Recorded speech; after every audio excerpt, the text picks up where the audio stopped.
We're now joined by Missouri head coach Brian Smith. We'll start with an opening statement from Coach Smith and then questions, please. Good day.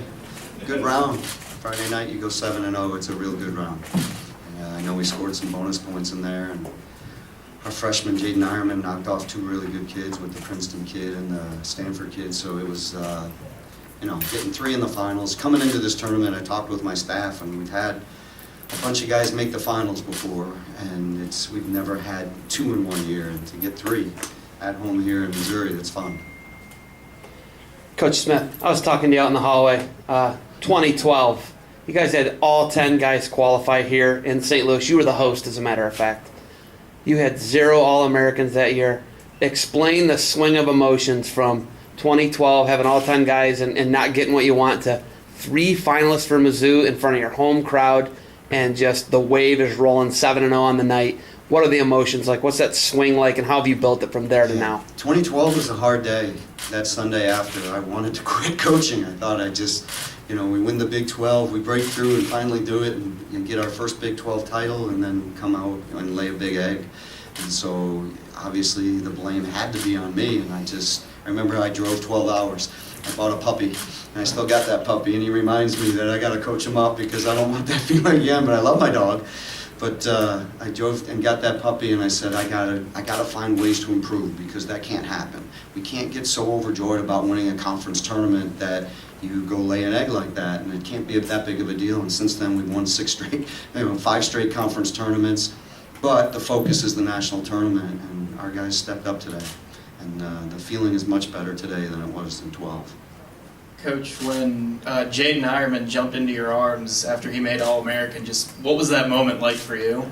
It's just fun. He's wrestled really hard. He started at 33, and he was miserable with it. And I just said, he said, I'm going to go to the scuffle at 41 and see how I do. And he did okay. He placed like 5th or 6th, but it wasn't him yet. And then since then, he's just wrestled with energy in the practice room.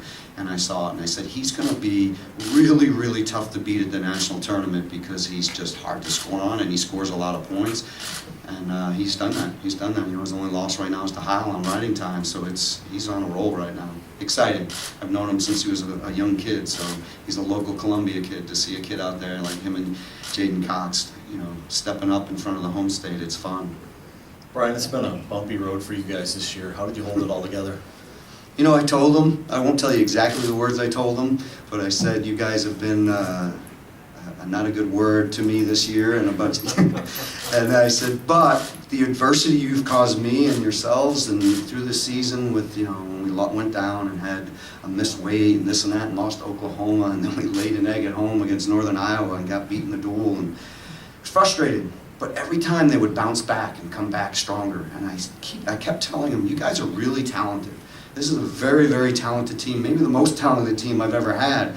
And if you believe in the process that we've coached you all season long, good things are going to happen. And it showed tonight. It definitely showed through this tournament so far. Coach, LaVallee's match was kind of strange because the kid has a weird style, and he just kept at it. Talk about why that ended up going his way. Game plan. I told him before the match, we're not going to ride him. You're going to cut him. Don't even when you take him down eventually, don't get excited. You got to cut him immediately, and we did it. And we gave up a takedown off it. We scored first. He scored another takedown off a scramble. But he stuck with it and kept pulling on the head and kept shooting. And you could see Palacio getting a little tired there. And then at the end, he just found a way.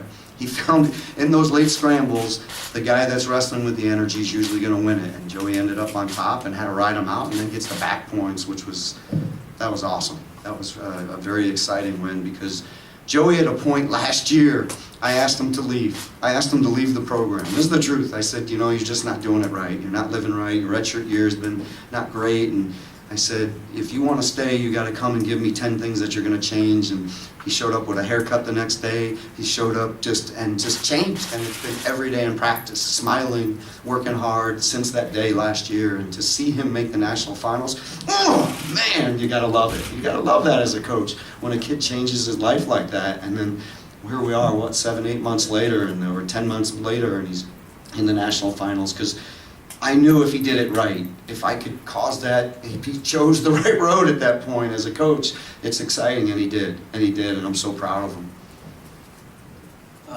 Coach, throughout this conference, you've mentioned energy several times. And one of the things, that's one of the things that several people have noticed, highlighted by Heuerman's match against Dean Heil. I mean, you just never quit.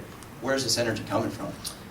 We believe in our training, and our guys have wrestled well, and I told them, I peaked them one time during the year for a dual meet against Oklahoma State, and if you watch that duel, we wrestled our asses off, and it was a war. It was a 5-5 duel, and it was a battle, and here we are. I think we're tied right now with them, and I knew at that point, the way I peaked them at that point, I said, I'm going to do the same thing for the conference and the national tournament. You're going to feel like that.